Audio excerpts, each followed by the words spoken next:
Tiga rumah di Desa Kapa, Kecamatan Langsa Timur, Kota Langsa, Aceh, ludes terbakar. Banyaknya material kayu yang menjadi struktur rumah tersebut membuat api cepat menyambar ke bangunan lainnya.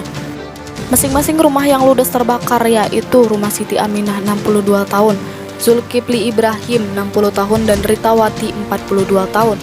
Ketiga rumah yang dihuni tersebut merupakan rumah panggung yang berkonstruksi kayu. Kalaksa BPBD Kota Langsa Nur Saputra mengatakan, menurut keterangan yang diperoleh petugas dari warga, api berasal dari rumah Siti Aminah yang tengah melakukan aktivitas memasak di dapur. Api berhasil dipadamkan setelah menurunkan 8 unit armada mobil pemadam kebakaran dengan dibantu oleh 1 unit mobil water cannon dari Kompi Brimob. Tidak ada korban jiwa dalam peristiwa tersebut.